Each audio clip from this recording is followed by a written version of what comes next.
So in this video, we're gonna look at how to use GDAL contour. So here we go to that GDAL program, GDAL, probably GDAL contour. Should bring us to GDAL contour here. So this GDAL command will help to build vector contour lines from a raster elevation model. So basically the input is a TIFF file or any kind of elevation model, and then we can set up and get out vector contour line such as shapefile or other formats. So we can see here GDAL contour is just a command line. It's not a Python command. So here I'm gonna call command line and I'm gonna put it down there and I'm gonna call in GDAL contour and hit. So this is exactly the help that from the website here. So here we can see that source file is going to be the input file and destination file is going to be the output contours. Here we can set a couple of parameters such as contour interval. So we just put in like I. So we just put in something like this GDAL contour. I put in I, and then we can put in the interval like 1 meter interval. So here we also have it's called -3D. So you just type in -3D like that.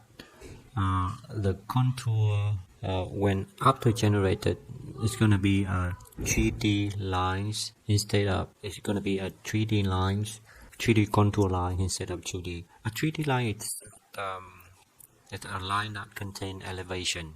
So it's going to be very useful when you export. I think when you export to CAD tool and then you want to annotate that using like AutoLips in AutoCAD. So here I'm going to try to make a contour. So the input in the contour interval is going to be probably I'm going to choose 2 meter, and then I'm going to make it, I don't need to make a 3D contour line, so I just make the input. So the input file is going to be one of these files. So I'm going to choose this, which is a TIFF file. I'm going to paste in there, and the output is going to be a shape file. So contour.shp. So instead of using that kind of contour, I'm gonna choose to have a contour name like 2 meter, run 1, shapefile, and I think that's it. So now I can run the command, and actually it's run it pretty quickly. So I got a contour shapefile outside here, and I can add that contour inside QGIS. So in order to do that, I'm going to create a new QGIS project. I'm going to put in the TIFF file first. So here's the TIFF file. I'm going to put in some color code so to see that the change of the color. Maybe I make it reverse color RAM to make a bit more. No, it's actually not reverse like that. No, it should be reverse.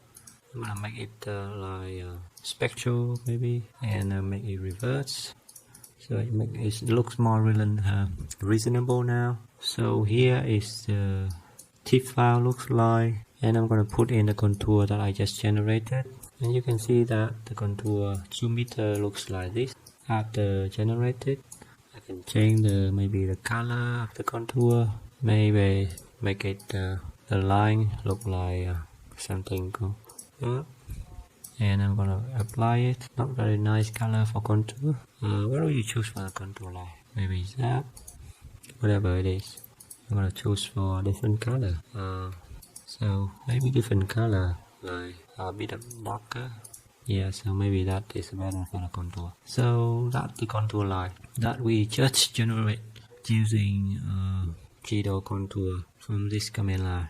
And actually this GDAL contour is using independent installation of GDAL.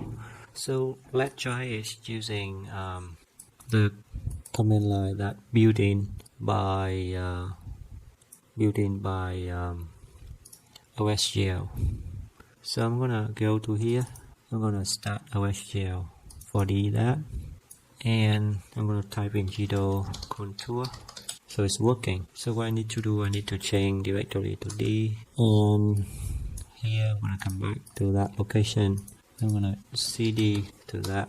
So I'm gonna do that, and similar, I'm gonna type in GDAL contour, and the interval this time is gonna be I'm gonna make it 4 or maybe 1, and the input is gonna be the same, which is this one, and the output should be .tip, and the output is gonna be this save file, but it's not 2 meter, it is actually 1 meter, run 1. Anything else, I think that's enough for now. So that's all good now for I got input, I got output, I got the contour interval. That's it, and I run it now, and it's really quick to run. And I'm gonna grab it in QGIS now to see the contour 1 meter, how it looks like. I'm gonna put it in there. Okay, and for the contour 2 meter, I'm gonna put it on top. And for the 2 meter, I'm gonna make it a little bit bigger width for the 2 meter. Okay, and maybe it's too big. 0.6 is enough. 0.4 is enough. And the 1 meter contour is gonna be a little bit different color. Maybe that one. So I can even label it, I think so, but I'm gonna do it later. But you can see here the result is pretty interesting. I got here's this 2 meter contour, and here's this 1 meter contour. So that's it. How can I use different version of GDAL in my computer to run GDAL contour from GDAL? So in here, in the contour, GDAL contour, we also have a parameter called -a attribute name. So again, if I'm gonna call GDAL contour, and the input is just this one, should be .tip and space, and the interval is -a, is gonna be 2 meter for now, and I'm gonna put in -a, and I'm gonna call it depth, for example, and I'm gonna put in the output contour is gonna be contour 2 meter, run 2 .shape, and that's it. I'm gonna think so. I got GDAL contour, I got the input tip, I got the interval setting, I got the which is here you can see the -a, which is actually a attribute to put to the elevation. So I'm gonna run that, and in here in QGIS, I'm gonna create a new project. I'm gonna put in the tip file in, and I'm gonna put my contour in, which is run 2. And here you can see that this is it, the run through the contour. And now we can open the attribute table. So now in the attribute table is going to have the depth value, and so now you can do something like, I think you can do the label, and you can choose single label, which is the depth, and it's going to show the value of the depth there for you. But if you don't do that, the previous contour there, and if you open the attribute table, it's not gonna have the depth value. So definitely when you generate contours using GDAL, I think you should put in -a to generate a table attribute, and then so that you can label the contour like that. So when you put in QGIS or you put in ArcMap, you can label it with a specific contour depth or elevation value.